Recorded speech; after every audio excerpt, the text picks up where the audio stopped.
Tête-à-tête Kabila Tshisekedi, les Congolais évoquent une utopie. Réputés peuple pacifique, ils sont nombreux à encourager le maintien de relations diplomatiques avec le Rwanda voisin. Chaque délégué aux concertations nationales a reçu mardi un kit de documents pour un travail efficace. Il comprend l'accord cadre d'Addis Abeba jusqu'au discours d'orientation du chef de l'État. Des crispations du climat politique au pays, l'ONG Journalistes en danger plaide pour la libération de 4 journalistes emprisonnés depuis de lustres. En tenant le journal Mami Tambou. C'est un plaisir en même temps un honneur de vous retrouver ce mardi pour vous informer. L'actualité commence du côté de l'Ouganda où se tiennent les négociations de Kampala entre la délégation congolaise et le rebelle du M23 qui ont d'ailleurs repris ce mardi 10 septembre conformément aux résolutions du récent sommet de Kampala. Le point des pourparlers dans ce commentaire de Papi Katassi. C'est en principe le lundi 9 septembre qu'ont repris les négociations entre la délégation gouvernementale de Kinshasa et les rebelles du mouvement du 23 mars. Ces pourparlers qui ont déjà consommé 8 mois sans suite favorable reprennent sur une note décisive conformément aux résolutions du récent sommet de la conférence internationale sous la région des Grands Lacs. Les deux délégations disposent d'un délai de 14 jours pour vider les questions pendantes. La délégation de Kinshasa arrive à Kampala avec des idées précises. Elle s'articule autour de 3 options qui sont notamment diplomatiques, politiques et militaires. Quant au M23, au départ, le prétexte était que ces groupes plaidaient pour la défense et la protection des communautés minoritaires des souches rwandophones et qu'en outre, leur action concourait à pourchasser les FDLR. En plus de ces revendications du reste fallacieuses, ce mouvement a de tout temps recouru aux armes en sémant la désolation et la mort dans la partie est de la RDC. Si Kinshasa tient au respect strict de la Constitution en évitant la balkanisation, mais la récente déclaration de Bertrand Bisimwa, chef du M23, qui a affirmé que son mouvement était prêt à désarmer et à retourner à la vie civile en conditionnant ses propositions à la neutralisation des FDLR et le retour des réfugiés congolais Tutsis. Des conditions qui risquent sans nul doute de bloquer une fois de plus les processus. La question qu'il soulève étant rwandophone. Face à ces pourparlers qui ressemblent aux 12 travaux d'Orkil, la facilitation ougandaise qui a plusieurs tours dans son sac est obligée de faire preuve de beaucoup d'imagination. Avant de reparler de la reprise des négociations à Kampala, retenez que l'actualité, c'est aussi les concertations nationales qui sont arrivées à leur 3e jour. Les délégués concertateurs ont reçu chacun le kit de documents du travail ce mardi 10 septembre. Il comprend tous les documents écrits depuis l'accord cadre d'Addis Abeba jusqu'au discours d'orientation prononcé par le chef de l'État Joseph Kabila, Éric Kizani. Partant du délai de 15 jours, les minutes s'égrènent vite et mardi 10 septembre, 3e jour, les délégués concertateurs ont autour de 15h30 reçu chacun ou presque son kit de documents de travail.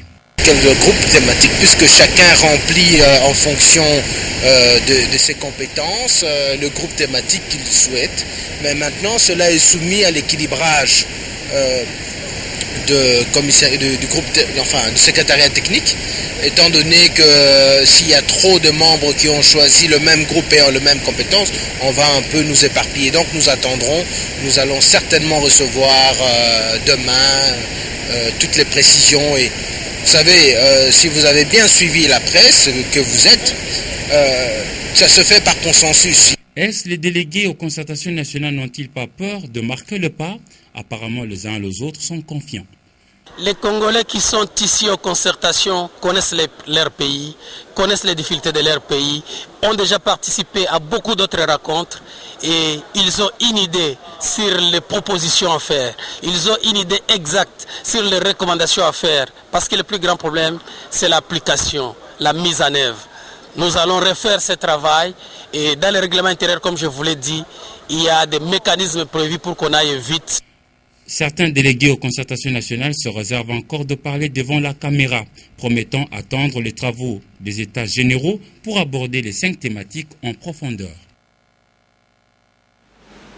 Et pour ceux qui ne le savent peut-être pas, que 1025 prisonniers ont été libérés ce mardi 10 septembre à travers toutes les prisons de la République démocratique du Congo. Cette mesure de libération conditionnelle a été prise par la ministre de la Justice, Wivine Mumba, dans l'optique de décongestionner les lieux carcéraux. Il n'a rien à voir avec la grâce présidentielle, encore moins l'amnistie promise en marge des concertations nationales. Et comment s'effectuera l'applicabilité des mesures de grâce accordées par le chef de l'État et qui peuvent être de bénéficiaires? L'équipe de reportage d'Antenne a approché Maître Koko Kayoudi pour plus d'explications. Nadia Koulanfouka. Pour décrisper les climats tendus, le chef de l'État Joseph Kabila a lors de son discours d'ouverture des concertations nationales le 7 septembre 2013 accordé un certain nombre de mesures de grâce aux prisonniers se trouvant partout en RDC. Parmi ces mesures, nous pouvons citer la grâce présidentielle, la libération conditionnelle ainsi que le vote de la loi d'amnistie. Mais qui sont exactement bénéficiaires de ces mesures? Maître Koko Kayoudi, avocat près la cour d'appel, explique juridiquement les critères que les éventuels bénéficiaires devront remplir. Concrètement, ça veut dire que les personnes qui peuvent bénéficier de l'amnistie, si les actes pour lesquels elles ont été condamnées doivent donner lieu à des réparations civiles, ces réparations civiles doivent être effectuées parce que l'amnistie n'efface pas les conséquences ou les condamnations civiles. Puis naturellement, il va y avoir des dossiers individuels qui vont être présentés, qui vont être étudiés pour savoir si les personnes quelles personnes peuvent bénéficier de la grâce présidentielle. Il y a ce qu'on appelle la grâce amnistiante. Bien que la matière soit exclusivement juridique, il revient tout de même au pouvoir en place de prendre la charge de la mise en application. Il appartient aux autorités respectives qui prennent ces mesures de pouvoir définir le critérium. Donc pour l'amnistie par exemple, nous verrons la loi d'amnistie. Quels vont être les critères pour savoir quelles vont être les catégories des personnes qui pourront bénéficier de la loi d'amnistie. Le président de la République vient plutôt de faire preuve de sa bonne volonté au nom de la cohésion nationale.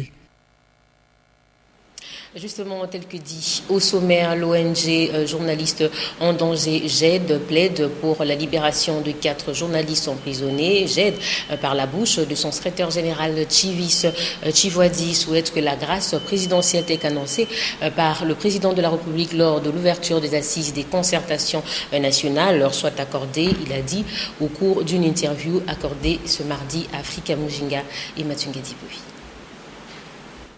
Si le chef de l'État souhaite accorder une grâce présidentielle aux prisonniers politiques, il en devrait être de même pour les journalistes incarcérés, Dixit Chivis Chivwadi, secrétaire général de l'ONG Journalistes en danger. Les journalistes en danger a bien salué l'annonce qui a été faite par le chef de l'État de pouvoir amnistier ou donner sa grâce présidentielle à certains prisonniers politiques ou d'opinion.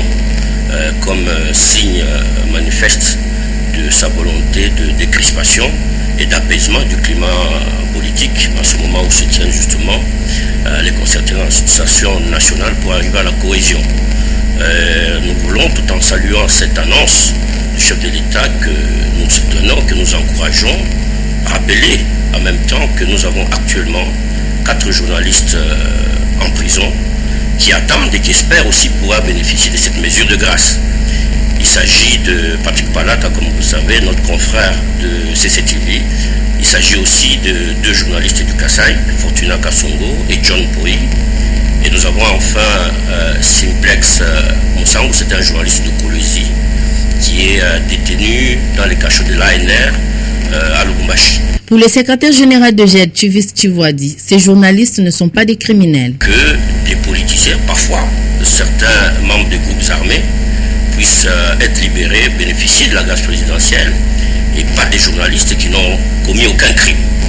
C'est pour cela que nous voudrions donc saisir cette occasion pour appeler tous les journalistes et tous les professionnels à une solidarité autour de leurs confrères, pour que nous puissions très vite aussi, par des messages, par notre soutien moral que nous pouvons leur apporter, par toutes sortes d'actions et d'activités que nous pouvons mener, faire en sorte que très vite ils puissent aussi recouvrer leur liberté. Il convient de rappeler que l'ONG Journalistes en danger milite pour le respect et la protection des droits des journalistes. De l'autre côté de l'actualité, le ministère de Médias, Relations avec le Parlement et de l'initiation à la nouvelle citoyenneté organisé aujourd'hui un atelier sur l'évaluation du niveau d'exécution de recommandations du Parlement adressées au gouvernement de la République sur place au restaurant Zamani, Anne-Marie Ossite et Mathieu Ngadipoui. Cet atelier s'inscrit dans la ligne droite de l'exécution de la feuille de route du gouvernement dans sa volonté d'assurer une collaboration harmonieuse entre les institutions de l'État, consolider la démocratie et garantir la bonne gouvernance en République démocratique du Congo. Cette interaction entre l'exécutif et le législatif permet une coordination efficace pour mieux canaliser, entre autres, les recommandations du Parlement adressées au gouvernement d'une part et les réponses du gouvernement vers le Parlement d'autre part. C'est une exigence de bonne gouvernance que d'évaluer à temps régulier l'exécution par le pouvoir exécutif des recommandations qui lui sont faites par la représentation nationale, puisque la bonne santé institutionnelle du pays dépend d'une collaboration efficiente entre ces deux segments des institutions, c'est-à-dire le gouvernement et le Parlement. En présence de plusieurs ministres qui ont pris part à cet atelier, le ministre des Médias attend des experts délégués un travail de qualité. Aujourd'hui, c'est presque l'étape finale. C'est pourquoi on a écourté la durée. C'est juste 3 jours pour permettre à chaque ministère de réagir, de nous amener les états de lieu. L'état de lieu des recommandations formulées par les députés. Cet atelier va se clôturer le 12 septembre prochain. D'un atelier à un autre, cette fois sur la mise en place du Forum provincial de jeunes de Kinshasa. Et pendant 2 jours, les participants vont s'atteler avec l'appui du PNUD à réfléchir sur les stratégies et la charte qui vont traduire leur vision et les aider à atteindre leurs objectifs, à savoir renforcer l'engagement citoyen de jeunes. Poulidan Yazami avec Hugues Moussonguilaï. Dans le cadre du projet Forum d'éducation et de sensibilisation des jeunes pour la gouvernance démocratique, plusieurs jeunes appartenant à différentes associations et partis politiques se réunissent pour mettre en place un forum provincial des jeunes de Kinshasa. Un cadre qui leur donnera l'occasion d'échanger autour de l'engagement citoyen des jeunes à la démocratie. On fait des analyses qu'aujourd'hui les jeunes doivent être rodés très fortement à tout ce que c'est la gouvernance démocratique pour essayer d'aider le pays. Et dans ces résultats, il y avait la mise en place d'un cadre de concertation des jeunes qui est un cadre de concertation qui donne l'espace aux jeunes des partis politiques qui sont de l'opposition et de la majorité, des confessions religieuses qui sont des chrétiens et des croyants, des organisations de jeunes qui sont des jeunes filles, des femmes et des hommes et les étudiants, de pouvoir être ensemble, essayer d'échanger, de réfléchir, de voir la manière dont les jeunes peuvent se sensibiliser pour aider leur pays. Tout a commencé par un rappel du contexte, des objectifs et des résultats attendus du projet. L'objectif principal étant le renforcement du rôle citoyen des jeunes dans la promotion et la gouvernance démocratique. Il s'agit spécifiquement de favoriser les conditions de dialogue entre les jeunes, les élus, les acteurs et les décideurs politiques et de prévenir la manipulation des associations des jeunes à des fins de violence politique en période électorale et post-électorale. Quelle va être la charte qui va décliner la vision du forum à mettre en place? Quels objectifs poursuivra-t-il? Quelle sera sa stratégie, ses actes de travail et comment ce forum fonctionnera? Et enfin, quel sera son plan d'action? C'est la tâche à laquelle vont s'atteler durant 2 jours les participants à cet atelier. Détendons-nous en culture avec les théâtres de verdure qui reçoit déjà ce samedi l'artiste français Booba qui revient pour une seconde fois à Kinshasa. Le complément d'information avec Patricia Bassois et Blessunda.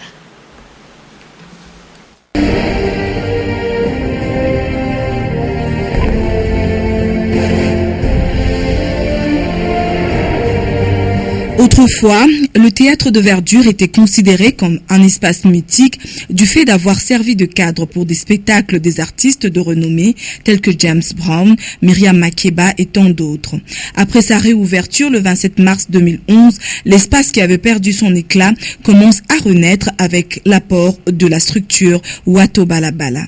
Donc c'est un lieu mythique, comme vous venez de le dire, mais qui a besoin de gros sous, de gros moyens. J'ai récupéré le lieu en 2010.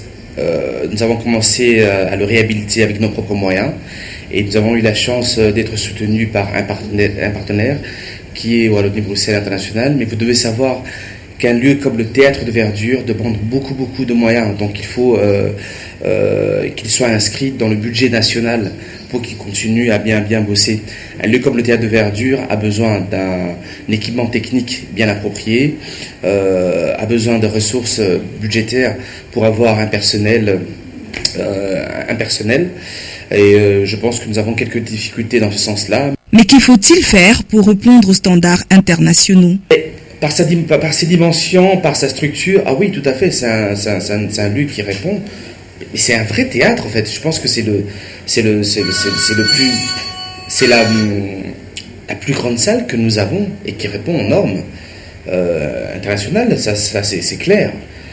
Mais vous devez savoir, comme je l'ai dit tout à l'heure, il nous faut de l'argent. Il faut des moyens. Pour maintenir le théâtre de verdure dans les normes internationales, l'artiste Booba y livrera un concert ce samedi 14 septembre 2013. Moi je distribue les cartons roses.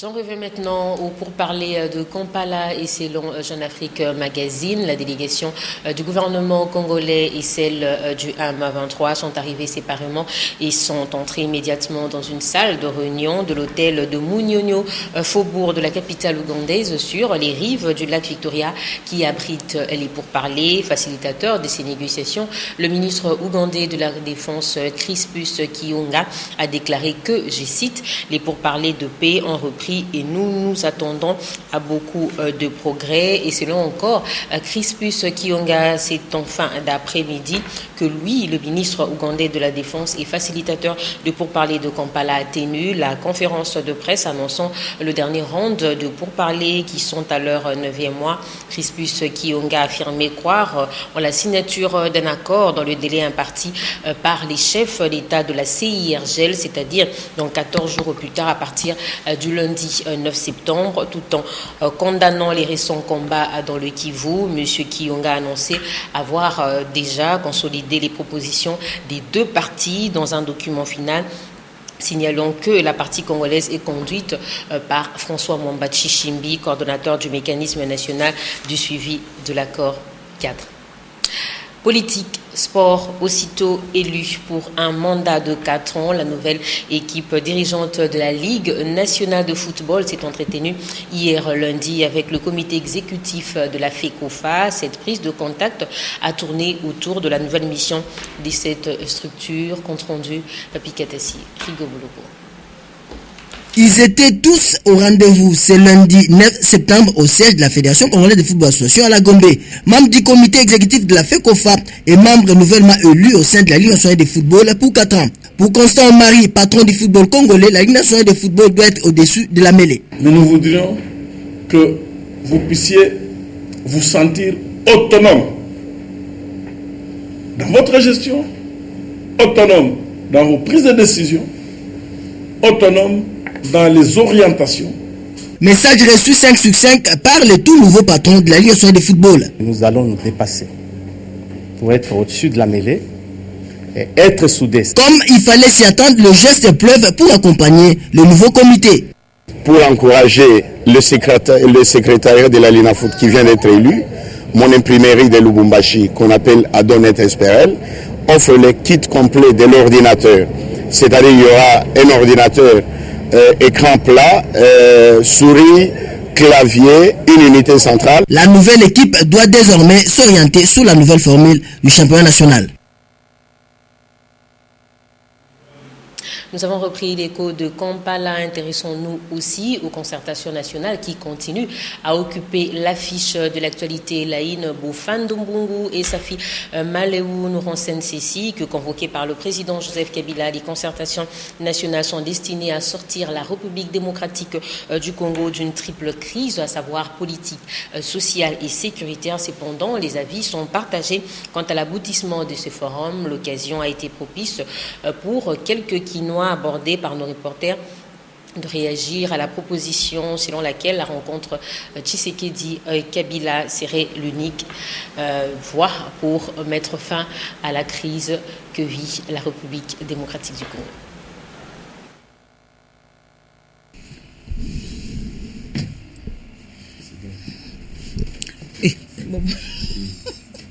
Sans réaction. La proposition du député national Jean-Claude Vumba n'a pas du tout été appréciée par quelques Quinois qui ont jugé sans objet une probable rencontre entre Tshisekedi et Joseph Kabila. Bon, moi personnellement, je trouve que ce n'est pas la solution. Aussi longtemps que Tshisekedi n'est pas de mèche à ce que je sache avec le M23. Tout ce que je sais, c'est que Tshisekedi a toujours réclamé, a toujours revendiqué le résultat des élections passées. Quant à la rencontre Tshisekedi Joseph, moi je pense que ce ne sera pas la solution pour la crise politique. Je dirais, je suis quand même un intello. Tshisekedi représente une fine partie de la population. Kabila représente aussi une fine partie de la population. Dire que Tshisekedi et Kabila à deux vont trouver la solution, moi je dirais que c'est une fausse piste. La République démocratique du Congo et le Rwanda, à en croire ses compatriotes, sont contraints de vivre ensemble. Bon, moi je dirais plutôt, il faudra commencer par décréter un état d'urgence au Kivu, ce qui est le plus important. Il faudra qu'on puisse sentir un leadership au Kivu, qu'on sente vraiment la présence de l'État Congo, de l'État au Kivu. Et à ce moment-là, moi je crois que couper les relations diplomatiques avec le Rwanda, moi je trouve que c'est pas la meilleure des solutions. Ce n'est pas du tout une bonne chose. Le Rwanda, c'est un pays voisin. On est obligé de vivre avec le Rwanda, puisque c'est difficile de vivre séparément du Rwanda. Si vous allez à l'Est, les Congolais vivent au Rwanda. Les Rwandais vivent au Congo, en République démocratique du Congo. Comment voulez-vous que ces deux peuples vivent séparément? Moi, je pense que la rupture de relations diplomatiques n'est pas une bonne solution. Il faut plutôt chercher comment résoudre le problème pour que la guerre cesse à l'Est, pour qu'on vive en voisin, en vrai voisin. Les concertations nationales, le débat est à l'ordre du jour au sein de l'opinion nationale. Les Quinois sont plutôt résignés. Le dialogue voulu par le chef de l'État est une occasion pour les Congolais de se dire des vérités en face pour un nouveau départ dans le grand chantier des reconstructions nationales. Mais pour réussir ce pari, il faut aplanir les divergences et surtout parvenir à parler un seul langage qui n'aura pour dénominateur commun que la défense de la patrie en danger. Un dernier reportage de la République démocratique du Congo, 2 mois après la mise en circulation à Kinshasa des bus Transco. Le gouvernement de la République peaufine déjà des stratégies pour créer des lignes de bus scolaires afin de faciliter plutôt le transport des élèves. Mais pour l'instant, certains parents s'organisent avec les écoles et prennent des abonnements des bus privés pour pallier justement aux difficultés de transport. Magali Sissi, Mathieu Ngetipofi. Ils sont visibles sur toutes les artères de la capitale. Ce sont les bleus et blancs qui ont repris le chemin de l'école depuis le 2 septembre 2013. Si pour les uns, le déplacement pour l'école serait facile car la voiture de papa ou de maman fait l'affaire, pour les autres, c'est le début d'un calvaire qui durera 9 mois temps réel d'une année scolaire. En effet, tous les matins, cette deuxième catégorie d'enfants se bouscule dans les arrêts de bus, souvent avec ceux qui possèdent plus de biceps que dans l'espoir d'attraper un bus ou un taxi pour se rendre en classe à l'heure. Pour eux, il est plus qu'urgent pour le gouvernement de mettre en place le bus scolaire Transco. On a seulement besoin de bus scolaires et tout comme ça, c'est fini. L'aller-retour, je dépense 2000 francs. Bon, souvent lorsque nous venons à l'école, on ne le trouve pas. Ils puissent remettre aussi des bus qui peuvent commencer à amener les élèves les matins, les arrêts pour ces bus, amener ne fût-ce que les élèves les matins, et puis ça va nous faire du bien. Pour venir à l'école, à 7h30, on ferme déjà les portes. Oui. Et puis ici, ça pourrait arriver même à 6h, 6h45, 6h50, ça peut aller. Dans le bus Transco? Non. Lors de la dernière réunion de la Troïka du secteur productif tenue le 9 septembre 2013, le gouvernement a encore une fois débattu de la mise en place des lignes des bus scolaires sur toute l'étendue de la capitale selon les informations en notre possession à l'heure actuelle. Le gouvernement Matata Ponyo, à travers les ministères du Transport et de l'EPSP, peaufine des stratégies pour sortir les élèves de ce calvaire. En attendant le prochain lot des bus qui arrive incessamment, le recrutement des chauffeurs se poursuit et la création des nouvelles lignes est en étude. Aux élèves donc de faire preuve d'apaisement. Rendez-vous dans les kiosques à journaux. Les journaux ont été lus, commentés et sélectionnés pour vous par Polydor Ngazami qui fait appel à la grande presse, c'est-à-dire à la presse écrite. Depuis 3 jours, l'actualité en RDC est essentiellement politique et bipolaire, c'est-à-dire les concertations nationales à Kinshasa d'une part et les pourparlers de Kampala d'autre part. Dans sa livraison de ce mardi 10 septembre 2013, la prospérité donne les 5 sites qui vont accueillir les 5 thématiques retenues par l'ordonnance numéro 13/078 du 26 juin 2013. Il s'agit des salles de conférences internationales et des spectacles du Palais du Peuple, les grandes salles de conférences des hôtels Invest, African Palace et Royal. Les concertateurs ont, indique le quotidien, le même hier, choisi librement les thématiques au sein desquelles ils vont apporter leur pierre à l'édifice des objectifs de la cohésion nationale. Et pendant que l'avion des concertations a déjà décollé, Jean-Claude Mvemba, président du mouvement du peuple congolais pour la République, MPCR, l'un des opposants qui ont boycotté les concertations, estime et soutient un tête-à-tête Joseph Kabila Etienne Tshisekedi. Pour lui, notre objectif, c'est la seule solution à la crise politique en RDC, à côté de la grâce présidentielle envers tous les détenus politiques.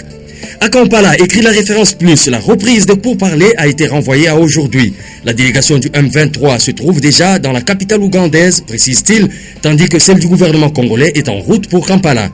À propos, note le journal, le chef politique du M23 Bertrand Bissimois a affirmé que son mouvement était prêt à désarmer et à retourner à la vie civile, mais à 2 conditions, la neutralisation des FDLR et le retour des réfugiés congolais Tutsis.